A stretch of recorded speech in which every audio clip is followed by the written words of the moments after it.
The millionaire's daughter was mute. Then a stranger's bottle worked a miracle. Before we dive in, let us know in the comments what time it is and where you're watching from. Let's start. The city square throbbed with footsteps, voices, and the endless hum of street vendors shouting for attention. But little Aria heard none of it. She only felt the silence, the heavy, suffocating silence that had wrapped around her throat since birth. At 7 years old, the golden-haired child had never spoken a word. Doctors, specialists, even priests had tried their best, but every treatment failed. Her father's fortune, millions spent, couldn't buy her a single sound. Aria stood by the fountain, her neat blue vest buttoned over a checkered blouse. Her pale hair shimmered in the sun as her curious eyes scanned the crowd. She longed to speak, but her lips only pressed together in silence. Then a shadow appeared. It was a girl, not much older, maybe 10, but she looked like she came from another world. Her face was streaked with grime. Her faded gray shirt clung to her skinny frame, and her hands were rough from scavenging. 2 uneven braids fell over her shoulders, tied with scraps of worn pink ribbon. Her name was Noor, but to the city, she was no one. Just another forgotten child of the streets. Clutched tightly in her hands was a battered plastic bottle. Inside swirled a strange murky liquid, pale brown, cloudy, flecked with floating bits. It looked nothing like water or juice. It looked wrong. Still, Noor's dark eyes fixed on Aria. "You're thirsty, aren't you?" she whispered. Aria blinked. Her throat was parched, burning like dust, but she couldn't answer. Noor stepped closer, her voice trembling but insistent. "I saw you. You keep touching your throat. I know that pain. I've seen it before." She held the bottle forward with both hands. "Drink this. Just a little. It might help." Aria froze. Her father's warning echoed in her mind. Never take anything from strangers, especially from the streets. Yet she couldn't look away from the bottle. Noor pushed it closer.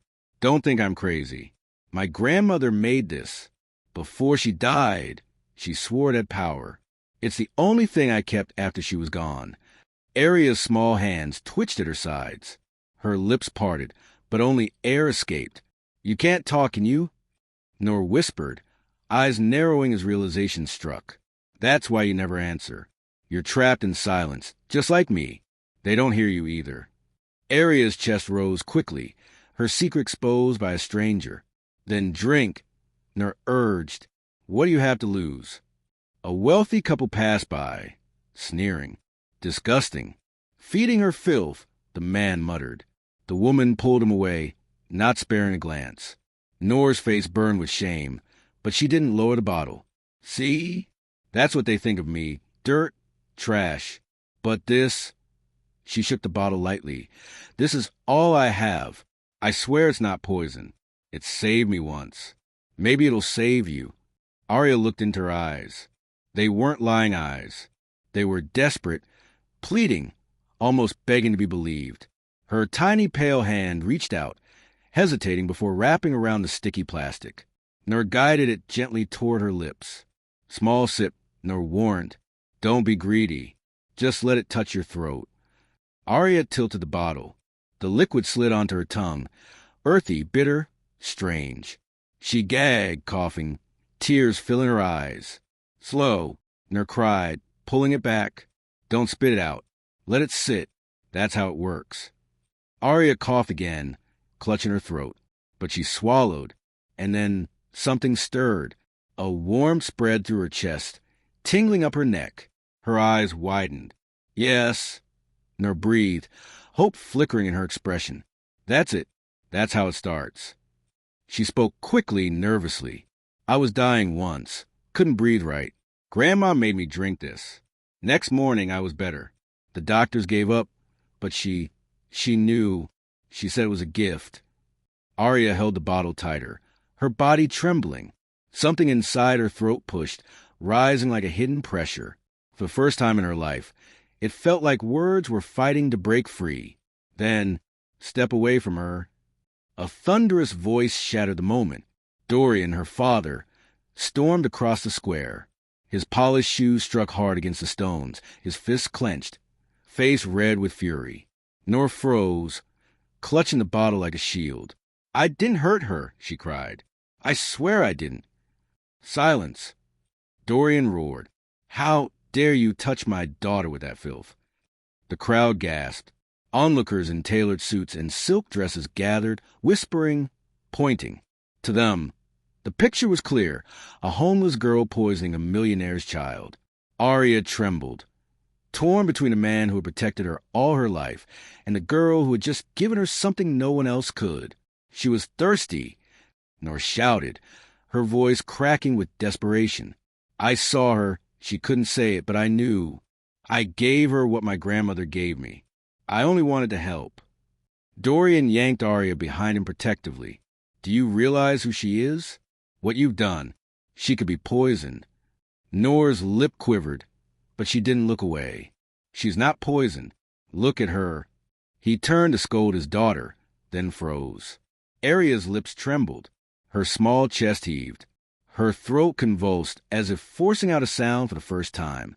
And then, the word cracked the silence like thunder. Dorian staggered back, his heart hammering. For 7 years, he had prayed, begged, spent fortunes. Nothing worked. Yet here, in a dirty square after drinking from a beggar's bottle, his daughter spoke. Tears blurred his eyes. "Arya, say it again." Her fingers pressed her throat, terrified but determined. Da-da-da. The sound was raw, broken, but real. Dorian's knees nearly gave out. He pulled her into his arms, sobbing. He had promised her everything: castles, toys, endless riches. Yet none of it mattered. All he ever wanted was this one word. Nora stepped closer, still trembling. "I told you it wasn't poison. It was all I had left from my grandmother. She said it could heal what no doctor could." Dorian's joy hardened into suspicion. His pride flared. "You expect me to believe this? That some ragged child with a dirty bottle could do what the best hospitals on earth could not?" The crowd murmured, half in awe, half in fear. Nora's voice cracked, but her words cut through. "Believe what you want. I didn't ask for your trust. I just gave her what I had." She found her voice. "That's all that matters." A woman whispered, "It's a miracle." A man countered, "It's dangerous. Who knows what's in that bottle?" Dorian's arms tightened around his daughter. He wanted to order guards to drag Nora away, erase her from his world. But then, "Papa." The word came again, stronger this time, clear. The crowd went silent. Dorian collapsed to his knees, tears streaking his face. For all his wealth and power, he had been powerless. Yet this homeless child gave him what he had prayed for every night. Nora stood, bracing for rejection. Instead, Dorian looked at her. His voice was raw. "Why? Why would you give this to her?" Nora's answer was simple. "Because I know what it feels like to be voiceless. And I wouldn't wish that on anyone." The square fell silent. The words pierced deeper than any insult. Dorian closed his eyes, his pride breaking. He opened them again, staring at the ragged girl with something new: respect. "You saved her." Nora's lips parted in shock. She hadn't expected gratitude. Not from him. He pulled a silk handkerchief from his pocket, pressing it into her dirty hand. "It isn't enough. Nothing will ever be enough. But you will never go hungry again. Not after today." Nora clutched the cloth, stunned. For the first time in years, someone didn't see her as trash. Arya reached out from her father's arms, her tiny fingers brushing Nora's hand.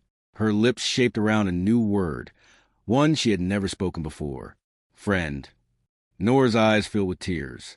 The crowd gasped, but this time no one mocked. Dorian was a millionaire with power, connections, and wealth. Yet it was a forgotten girl with nothing but a strange, murky drink who gave his daughter the gift of a voice. And nothing, no pride, no wealth, no judgment, could erase that truth.